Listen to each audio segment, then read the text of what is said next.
Assalamu alaikum. Yeah, I'm checking out this flyer for the New Beginning Community Building Conference.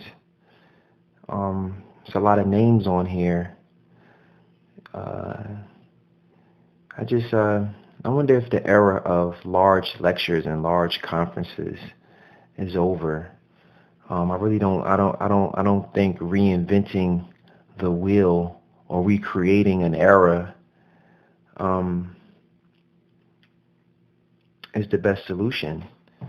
You know, I feel like it's more of the same. I feel like we're doing the same thing with different names. You know, just new names, new hotel, uh, same function. You know, is this tasfiyah with tarbiyah? Is this dawah? Is this getting people out to be a community? Um, I just want to see the same energy um, functioning in real time in community settings. And I don't know. I'm not knocking the lecture. It looks good. It looks interesting, but it looks more of the same. It looks more of the same. Um, it's the same habits trying to. We're doing the same things, seeking different results. Yeah, that's what I'm noticing here with these large lectures with names and all of these different names, different personalities.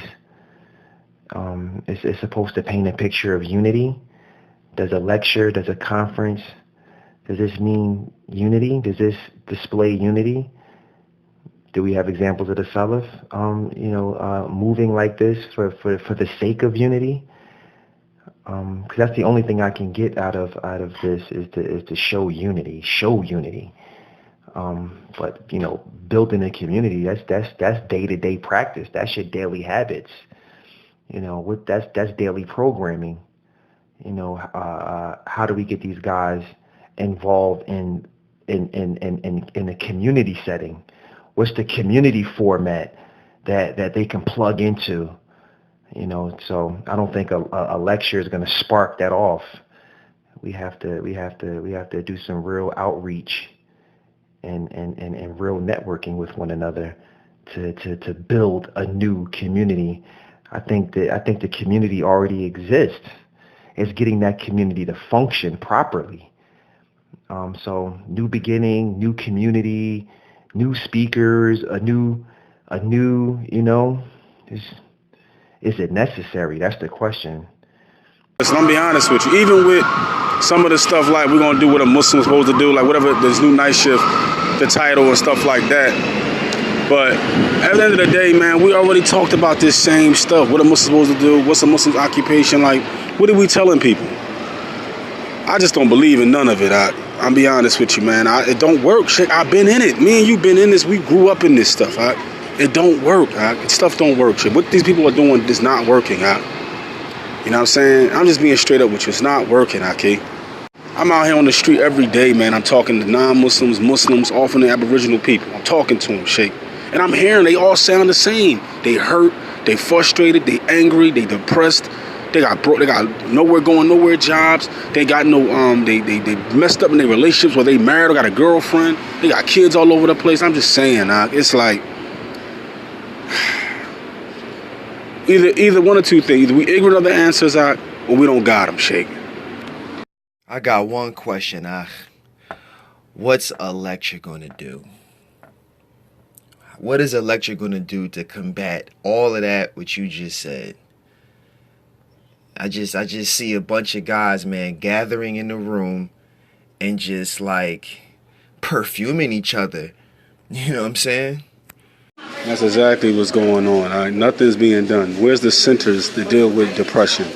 Where's the experts to deal with broken homes? Where's the experts to deal with marriage counseling and relationship counseling? Where's the community outreach? Where's the people walking around talking to the guys on the corner? Nothing's happening to change anything on the ground. I've been here. I just see the same thing, bro.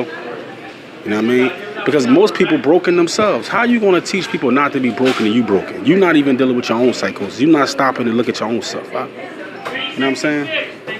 Assalamualaikum. Yeah, I sent that same clip, that same voice clip around to a couple brothers. You the first one to reply. Nafis text back told me I wasn't built.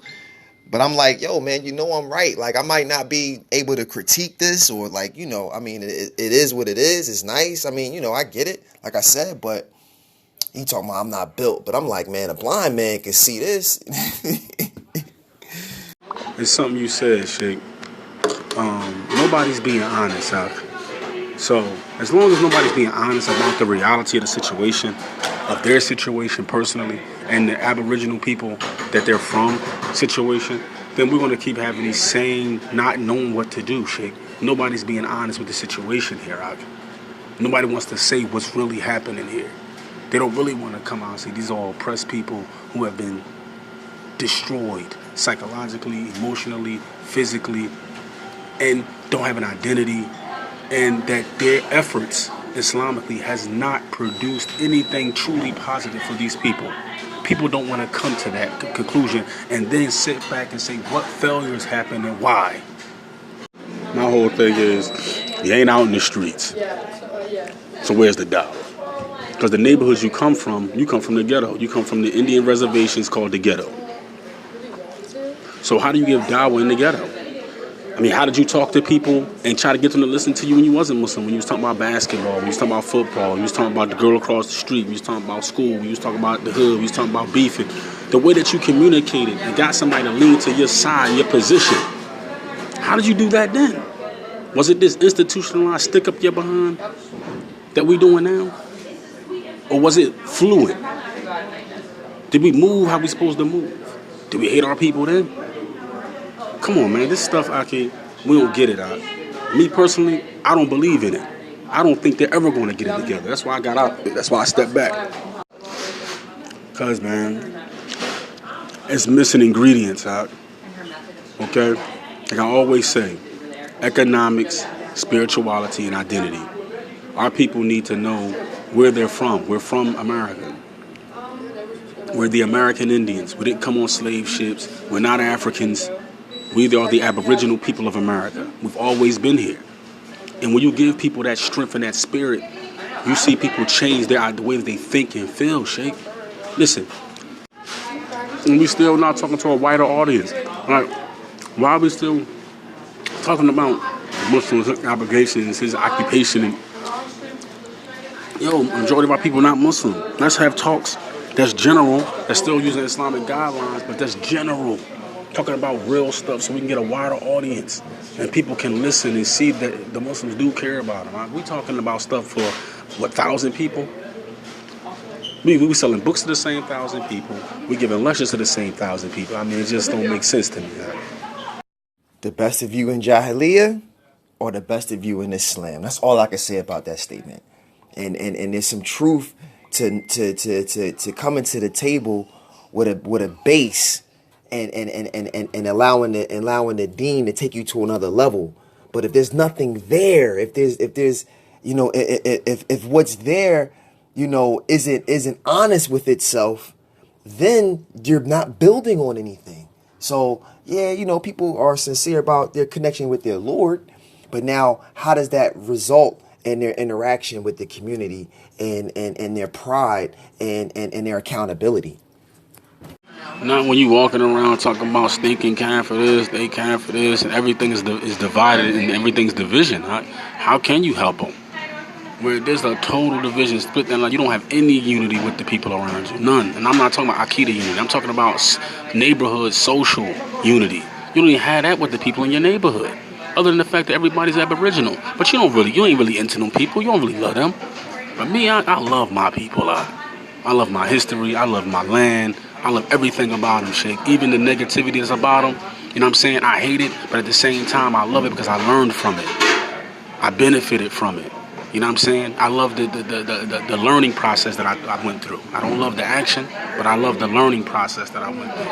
And at the end of the day, man, but when you don't love the people around you, you don't have no concern for them, this is what happens, man. You become straight distracted and detached, and you in this fantasy world that sitting in the masjid on a rug teaching is changing the neighborhood and the community around. You live there. How you not concerned about it changing? You got the Muslims ain't even sweeping, Sheikh. They don't even go out with push brooms and clean an avenue. Like, come on, man. Don't be... listen, it's a joke.